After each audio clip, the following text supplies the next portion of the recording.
Coming up on today's episode of HD Nation, can Nvidia's Ion turn the Atom into a home theater PC processor? Hey, summer's over, but the road trips aren't. We've got our favorite road trip movies in HD. Mr. Herring gives us a lowdown on LG's upcoming super thin HDTV, and we've got the Blu-ray releases for the week of October 12, 2009.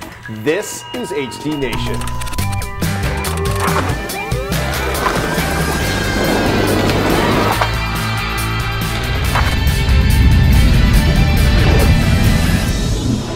HD Nation.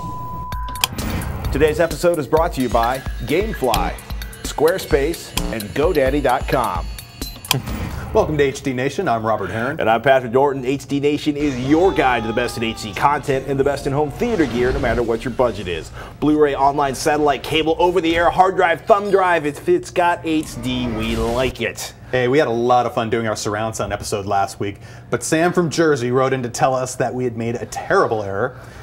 Well, he says you missed the best audio Blu-ray out there in your top 5 list, AC/DC's Live at Donington. I know it's a concert and not a movie, but it's the benchmark disc I use when I checked my speaker placement. When they opened with Thunderstruck, it gave me goosebumps. Sam S. in NJ. Obviously a fan of the AC/DC. Very cool. I looked at the specs for that disc, though, the Blu-ray version, and it does have a PCM audio track that's listed at, was it 96 hertz, 2496? So essentially that's like the WAV version, better than CD quality WAV files. So I imagine it sounds pretty good, but I was also checking out some of the discs on, at least on Amazon, listed as the concert hall recordings that they have available. And there's a company out there that has apparently a bunch of these, and they're done in DTS Master Audio, which is great. The lossless format. I'm really curious to get a couple of those discs in and get them a good listen to. So it's like full-on world-class opera productions, and it's a full surround sound setup. Yeah, so you get like Vivaldi Four Seasons or something, but like that thought. In lossless audio, just crazy bit rate. I like that thought. Yeah, a lot of 4- and 5-star ratings too on the discs. So really? I'm very curious, but they seem to be a little pricey. I mean, they're up in the higher end range as far as Blu-ray discs go, usually in the $25 to $30 range. Probably not as large as for, say, Iron Man. Waiting for a sale. Waiting for a sale. Joel's got a question I'm sure a lot of the Pixar fans out there share. Could you guys please find out when or if Finding Nemo will ever come out on Blu-ray? It would look amazing in HD with all the vibrant colors and surround sound. Joel. Huh. Well, yeah. Generally speaking, if you say search on Amazon.com for a title and Blu-ray, you'll find out that you'll find out when that release is scheduled, and if there is no release date scheduled, you can sign up to be notified when there is one. If there is a release date even scheduled, you can probably pre-order the disc at the same time. Yeah, there's no release date, by the way, scheduled for Finding Nemo on Amazon. Just to double check, I called a very nice publicist at Pixar who confirmed that there is nothing scheduled yet. I suspect they're pretty busy with Up, which is coming out on November 10th.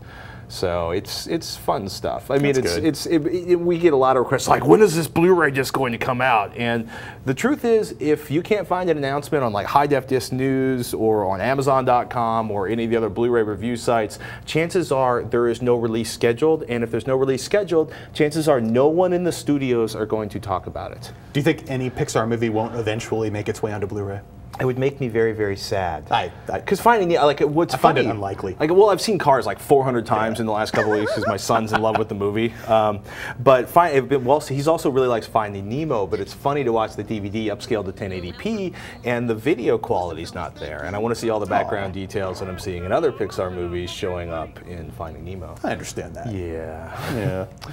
All right, I know Roger, our series producer, has been all over the Stargate universe in HD. Mr. Chang, any particular scenes stand out for you? At the beginning, when everyone comes through the Stargate. Really? So you just rewind that and play it over and over again? No. So you save or you wait until the next episodes come out and you see it again? Well, no, but you asked me what.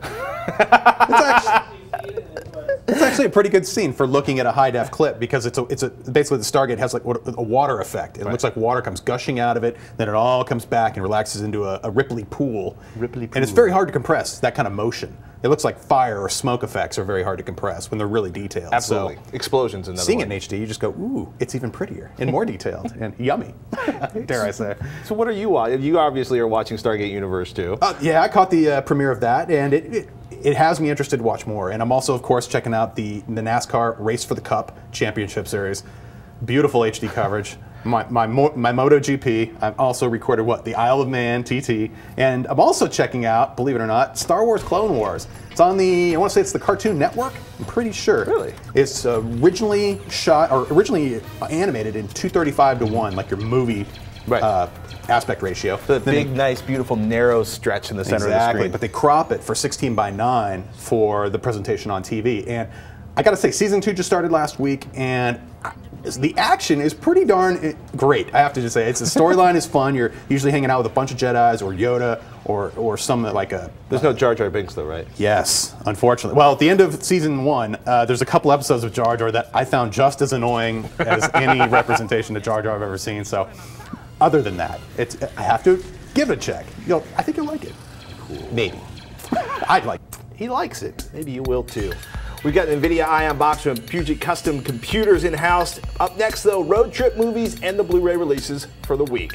But first, time to thank one of our sponsors, Gamefly.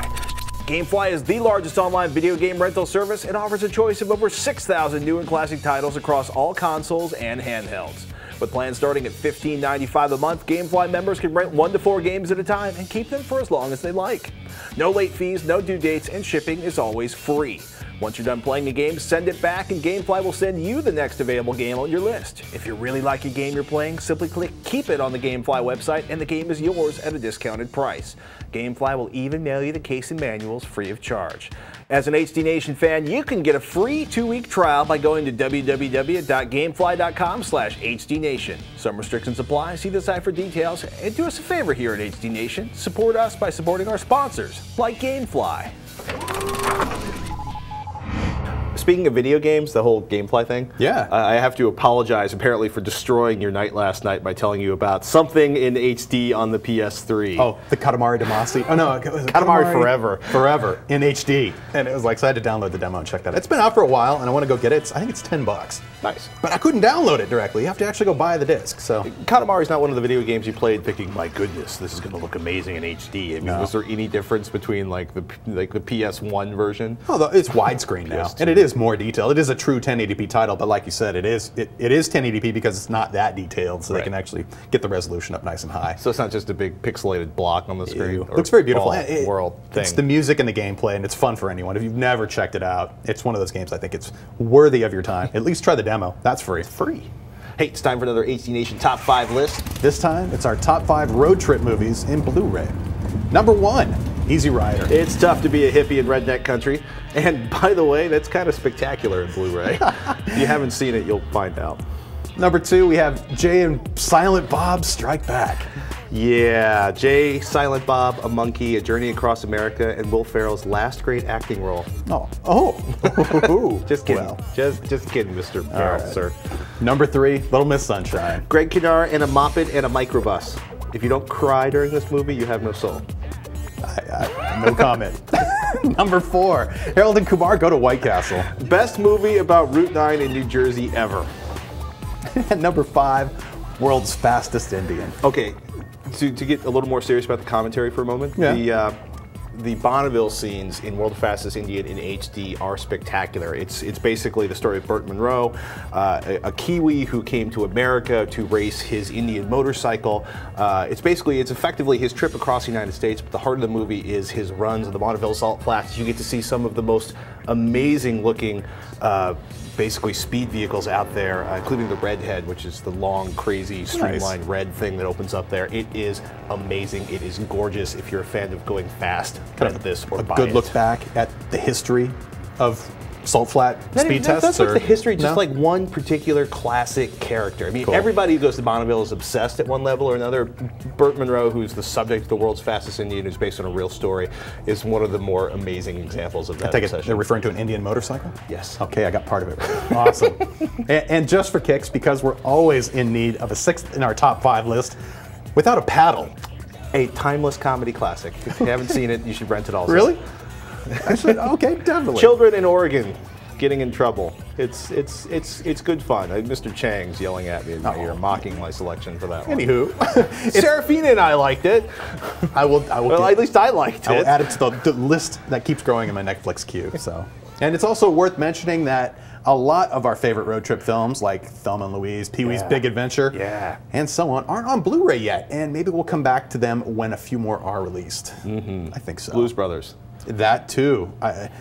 And Don't maybe, say Blues Brothers 2000. No. I was going to say maybe License to Drive, but I don't know if that'll ever be out on Blu-ray. I don't feel bad about, yeah. I'm not even sure if that's a road trip movie, to be honest with you. The new releases for October 13, 2009, people. Adoration, American Violet, The Craft, Drag Me to Hell, Dr. Seuss's How the Grinch Stole Christmas. Last week we saw the 1965 animated version. This week we've got the 2000s version with Jim Carrey going nuts. Kong, Return to the Jungle, Mary Shelley's Frankenstein, Natural Born Killers, the director's cut, The Proposal, South Park, Bigger, Longer, and Uncut, which my wife will probably beg me to buy, and Wolf. Not Teen Wolf, Wolf.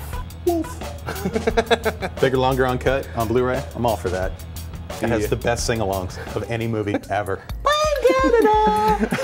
Coming up next, the Nvidia Ion. Does it make a decent high-def home theater box? You're going to find out, but first let's take a moment to thank one of our sponsors, Squarespace. Squarespace is a publishing system for anyone looking to build a blog, portfolio, or any kind of website. They offer a uniquely flexible tool for just about anyone to build high-end, complex websites with that same functionality that you will find in some of the highest traffic pages on the web. No coding experience required.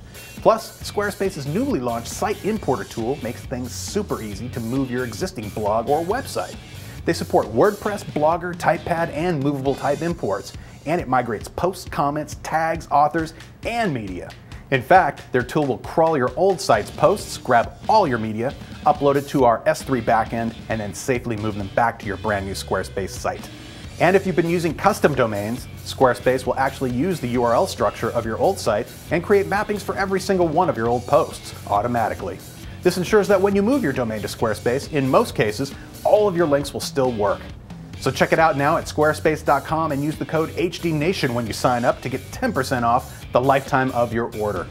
Please support us by supporting our sponsors. We've had a lot of interest in home theater PCs, the ideas for build-ups, what should we use, what should people use at home, what do we use, do we like home theater PCs? And a lot of folks have been asking about Nvidia's Ion. It's essentially a GPU for the woefully graphics challenged Intel Atom processor. I love the Atom processor on netbooks, but you know, they just won't deal with 720p or 1080p video in any graceful way. So the idea is that the Ion graphics processors are going to up the video processing capabilities so the Atom CPU can actually run Blu-ray. Good deal. You think it'll work? I certainly hope so. It does. The netbook needs a little help to do good decoding of high-resolution video, like Blu-rays. And there it is, actually. That's an Atom processor with the help of the Ion graphics playing Iron Man, which rocks. We should probably turn the volume down before things start exploding. Maybe. What is the, I take it is housed in this wonderful little black box we have here on the table. Okay, the folks at Puget Custom Systems were kind enough to loan us one of their Echo 1 home theater PC boxes. Basic version starts at about $500. That's what you're looking at right here. Well, actually, the version you're looking at right here is about $800, $830 with Windows 7, and the fabulous Silverstone Slim SATA Blu-ray combo drive. So it's basically like readable, writable DVD plus a Blu-ray drive in there. The heart of it, though, is Zotac's Ion AU Mini ITX motherboard. This thing is ridiculously well equipped. The Ion graphics essentially show up as a GeForce 9400M, which means it supports pure video HD, which is what's doing all that Blu-ray acceleration, or actually it's a H.264 acceleration. It accelerates them all. Yes, it's a good thing. 5.1 audio support. It's triple-headed VGA, DVI, HDMI, gigabit Ethernet. It's set up so it's actually got Wi-Fi out the back, which is nice. 6 USB ports on the back. eSATA, if I remember correctly. Oh yeah. Both an optical and a basically regular composite SPDIF output on that. So it's really, they're really thinking about this as a home theater motherboard. It consumes almost no power. There's a pair of fans in here. Neither one of us have been able to hear the fans during the time we've been running this. Very quiet. Even when playing Blu-ray, right? Like the fans are spinning. It's a pair of 80mm fans, and they seem to be probably thermally controlled, so they're running rather slow. They're not definitely not going top speed. Yeah. Inaudible. I mean, it's effectively silent. I suspect, I don't think the people at Puget Custom Systems recommend this, but I suspect you could disable the fans without having too much problems. I don't think you're going to be able to hear anything like that. Void the warranty. Yeah, void the warranty in a big way. The Antec case is, or you're looking actually at an Antec case here. It's the ISK 300-65. It's steel. It's wonderful, except for one thing. It's a good. I think it works really well as a home theater case because it's small. It's relatively svelte, but it's definitely missing two things I'd like to see, which is basically some sort of receiver. You're going to have to plug in like a USB adapter for a Windows Media Center control, which aren't too bad sticking off the front of this. But the door cover on this actually latches, which drives me nuts because I'm the kind of guy that hits eject before I stand up and across the room, and if I forget to unlatch the door, the Blu-ray drive will just kind of tray doesn't have enough oomph to pop it out? Well, you have to press it in so it'll go out. That's a minor complaint. 4 gigabytes of RAM, Western Digital Scorpio Black, 250 gigabytes, 7,200 RPM. It's basically a high-end notebook drive.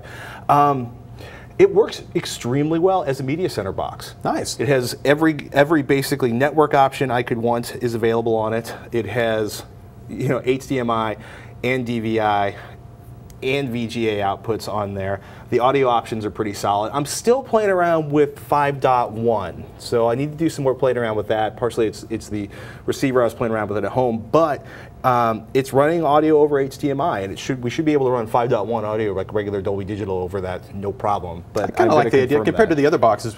Other boxes we've looked at recently, like the CS2 or C200 from Popcorn Hour. That box, comparative to this, is like you actually have the full Windows operating system and all of the features of the operating system, including things like Media Center, support for pictures and music files and things like that. Of course, C200 has that as well, but just having an operating system you might already be familiar with and be able to use that in a home theater PC setting. Yeah, perfect. Well, I mean, if you want to, you could run a non-Windows operating system. I don't know how well Linux is. I think that's XBMC, which means XBMC is working on some of the Blu-ray acceleration stuff that you need in place, which means Boxy will eventually have some of the Blu-ray acceleration type stuff. Oh, good deal. But it's I gotta say, Nvidia Ion, I'm giving it a big thumbs up. I was shocked actually at how well it does with pretty much all of the video I threw at it. That's another thing too with other operating system platforms too. You might lose the pure video HD support in the Nvidia driver package. If that driver package isn't available for that particular operating system, then you would have decreased decoding performance, which would give you stuttered playback or things like that. Things you want to avoid generally. In your or what I like to refer to is like single frame HD playback. 1 frame, 2 frame. H.264 at 1080p resolution. It's a difficult decode. It's a processor. I love that quality, but it takes a little oomph.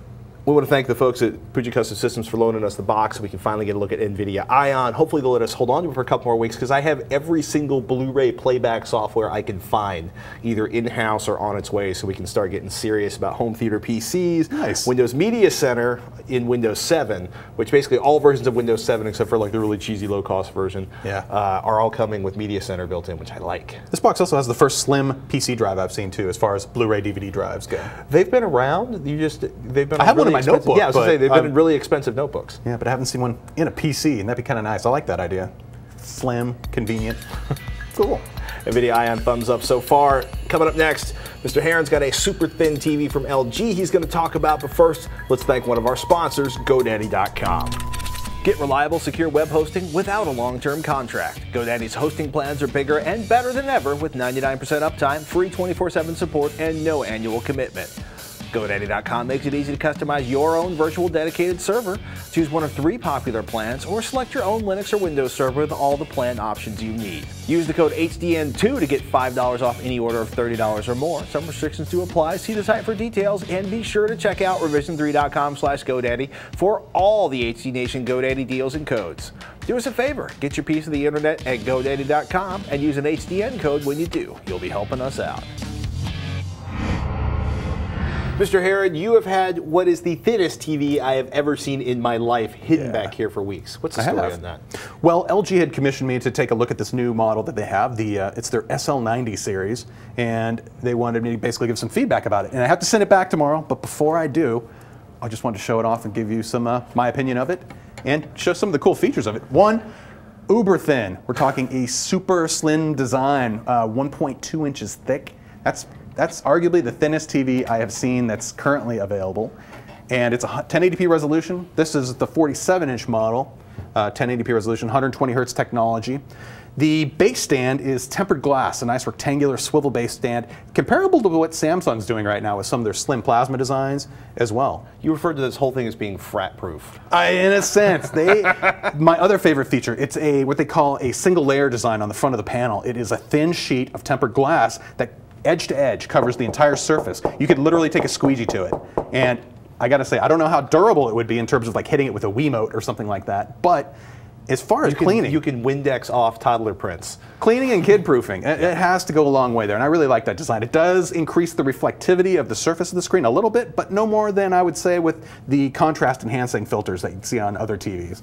So in addition to that, I have to say that the HD color quality and performance of the set as an HD monitor was excellent. Cool. The color controls in particular were some of the best I've seen on any TV. You were really able to dial this in terms of color management and getting things like white balance, contrast, and brightness set up, and every little thing you want. As deep as you want to dial into how accurate the image can be, the tools are there to do it. Are generally all the HDTV manufacturers getting better about giving end users full control over, or at least more control, more granular control over all the color aspects of the television? I would say so. They're all moving in that direction. I'd say LG and Samsung are probably the two that are doing it the best right now. Another nice thing that LG has been doing for a couple years now, and this is the second generation of the technology, is something called their Picture Wizard. And it's essentially an on-screen wizard that takes you through the basic setup of your TV to get the settings like brightness, contrast, color, tint, using on-screen menus, so you don't need anything like filter glasses or any of that. You can just sit there and go, oh, okay, it says, here's how it should look.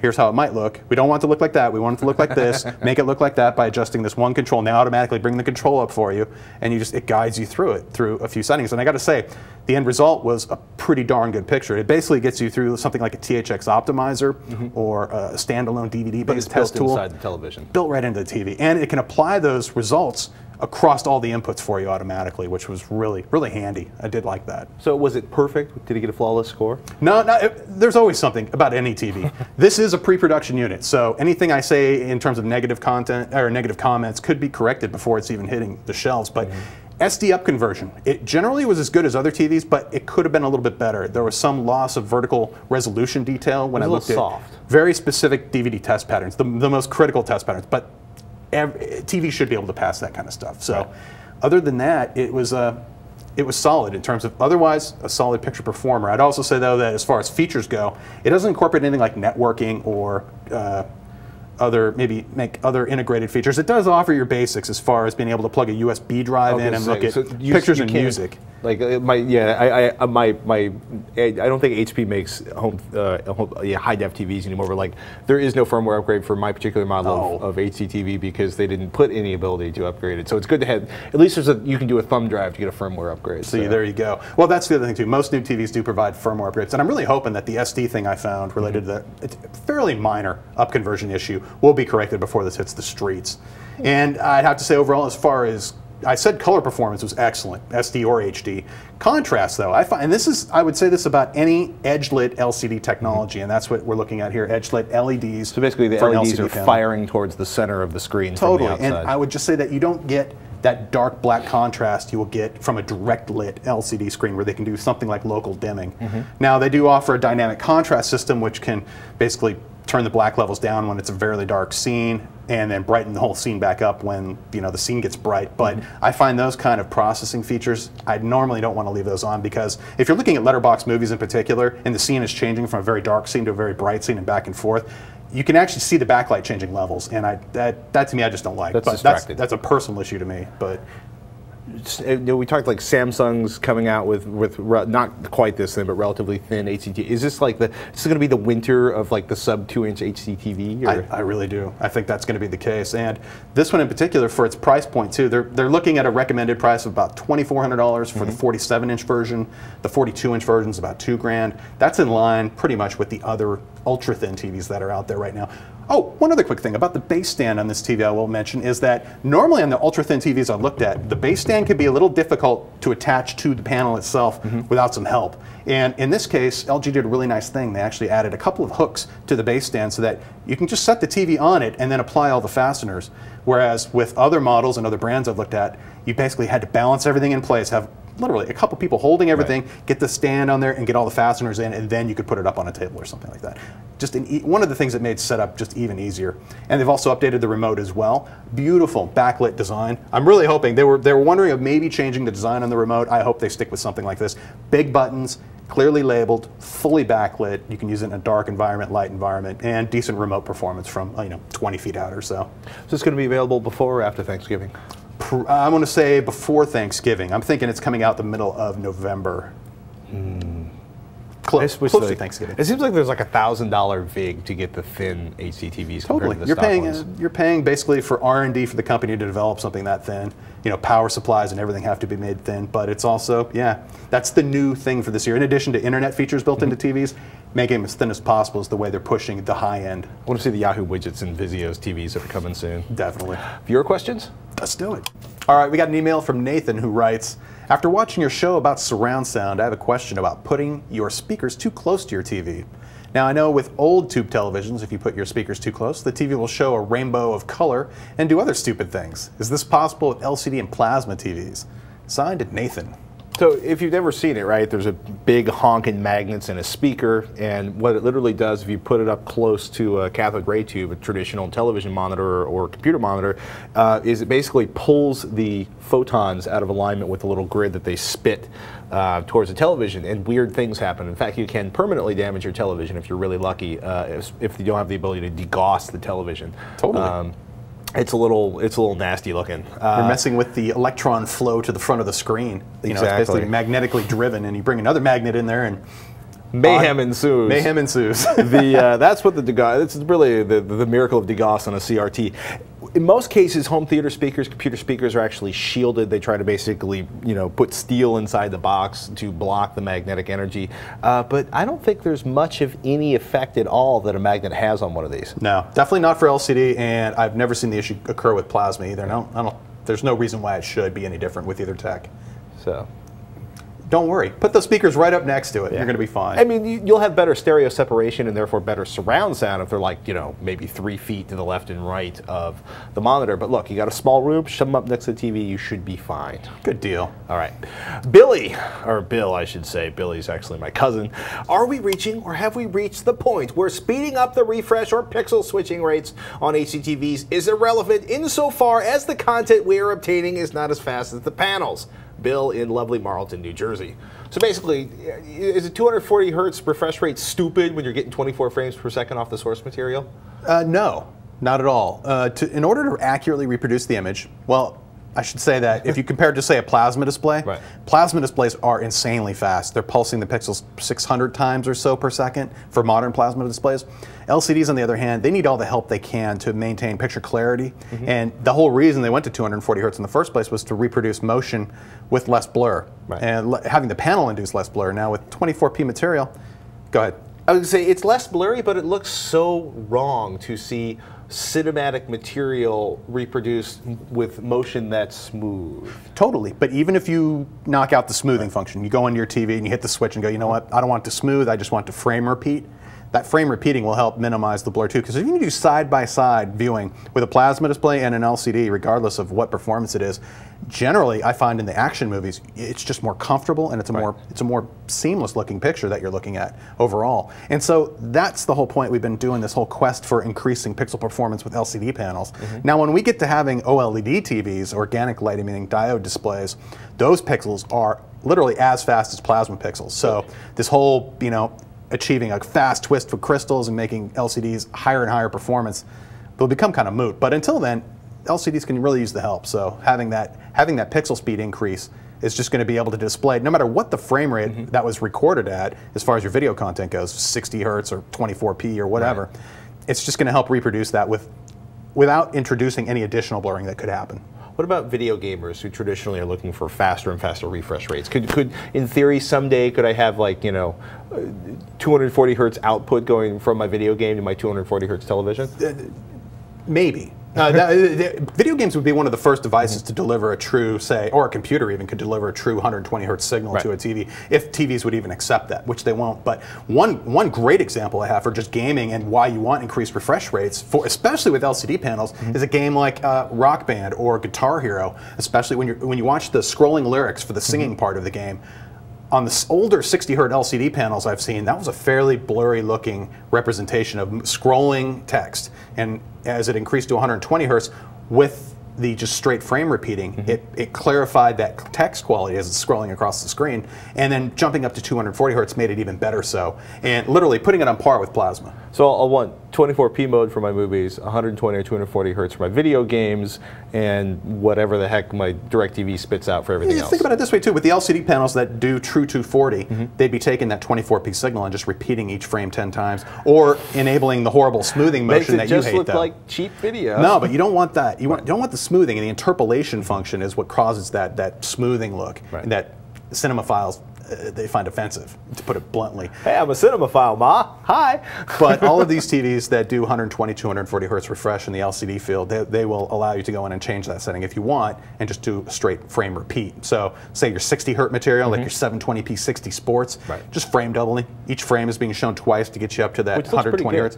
Definitely. Especially on the NASCAR, I bet. Because inherently, LCD panels, there was always been a little motion blur. It has to do with how the image is being displayed. It's what they call a capture and hold style imaging, compared to more of an impulse driven style imaging that you get with either a CRT or a plasma. And upcoming, we'll look at OLED TVs that hopefully those come around one day, but they have incredible pixel performance too that equals what I've seen out of plasmas. Thank you, Mr. Heron. Ladies and gentlemen, we are very excited to tell you all about a new show on Revision 3. It is called Bytejacker, hosted by Anthony Carboni. Bytejacker covers the best in the world of independent and downloadable video games. With in-depth reviews and analysis every week, Bytejacker tells you what you should get from the Xbox Live Marketplace, WiiWare, iPhone, and tons more. Check it out every Thursday at revision3.com/Bytejacker. We hope you guys enjoyed this week's episode of HD Nation. As always, we want to know what you think, so send your comments, questions, or suggestions to hdnation@revision3.com. Or hang out with the other viewers in the HD Nation forums at revision3.com/forum. Hey, and head over to revision3.com/HDNation for show notes and links to everything we talked about on today's episode. And you'll also find all the links to subscribe to the show. So if you're not getting the latest episode of HD Nation delivered to your podcatcher, what are you waiting for? That's right, people. Subscribe and watch. And until next time. Hey, thanks for watching. I'm Robert Heron. And I'm Patrick Norton. We'll see you next week on HD Nation.